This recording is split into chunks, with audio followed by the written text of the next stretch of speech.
കഴിഞ്ഞ കുറച്ച് ദിവസങ്ങളായി സോഷ്യൽ മീഡിയയിൽ ഒരു വീഡിയോ വൈറലാകുന്നുണ്ട്. അഭിമുഖത്തിനിടെ താൻ സിംഗിളാണെന്ന് പറഞ്ഞ മുൻ ബിഗ് ബോസ് താരം ഗബ്രിയോട് നിങ്ങൾ കല്യാണം കഴിഞ്ഞ് ജീവിക്കുകയല്ലേ, ലിവിങ് ടുഗദർ അല്ലേ എന്നൊക്കെ നടൻ ഷൈൻ ടോം ചാക്കോ ചോദിക്കുന്ന വീഡിയോ ആണ്.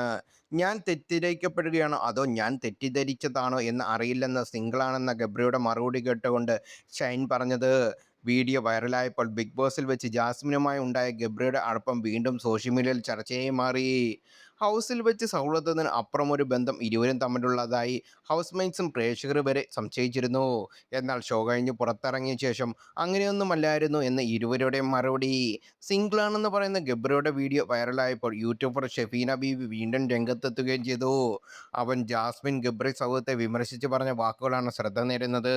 സുഹൃത്തായിട്ട് പോലും ഗബ്രി ജാസ്മിനെ പരിഗണിക്കുന്നില്ലെന്നാണ് താൻ മനസ്സിലാക്കിയതെന്ന് അവർ പറയുന്നു. തേപ്പാണെന്ന് ചോദിച്ചാൽ അല്ല, ചതിയാണെന്ന് ചോദിച്ചാൽ അല്ല, എന്നാൽ ആണോന്ന് ചോദിച്ചാൽ അതെ. ഷൈൻ അതിശയിച്ച് അന്തം വിട്ടിരിക്കുകയാണ്. ഇതൊരു പെണ്ണാണ് ചെയ്തിരുന്നെങ്കിൽ എന്താകുമായിരുന്നു അവസ്ഥ? ഇവർ തമ്മിൽ പ്രണയത്തിലാണെന്ന് ആ സീസൺ മുഴുവൻ സംശയമായിരുന്നു. അവസാനം മോഹൻലാൽ വരെ ചോദിച്ചു. ഉടനെ ജാസ്മിൻ എനിക്ക് അറിഞ്ഞൂടാ ലാലേട്ടാ, ഭയങ്കര ഹൈപ്പിൽ നിന്ന് എവിടെയോ എത്തേണ്ട കൊച്ചായിരുന്നു, ഇപ്പോൾ എവിടെ അയക്കുന്നു. ഗബ്രി സിമ്പിളായി പറയുന്നുണ്ട് I am single to ready to mingle എന്ന്. പക്ഷേ ജാസ്മിൻ്റെ അവസ്ഥ എന്താണ്? പൊന്നുപോലെ നോക്കുന്ന ഒരു കുടുംബം വന്നതാണ്, ബിഗ് ബോസിന് പോകാൻ എയർപോർട്ടിൽ വരെ കൊണ്ടുവിട്ടതുമാണ്. അത്രത്തോളം സ്നേഹിച്ച പയ്യനെ ചവിട്ടിക്കളഞ്ഞു. അവസാനം ആ ചെറുക്കൻ കരഞ്ഞു. കർമ്മഫലം എന്നത് ഇതൊക്കെയാണ്. ഒരു സാധാരണക്കാരൻ്റെ സംശയമാണ് ഷൈൻ ആ വൈറൽ അഭിമുഖത്തിൽ ഗബ്രിയോട് ചോദിച്ചത്. എന്താണ് ഈ ലോകത്ത് നടക്കുന്നതെന്ന്.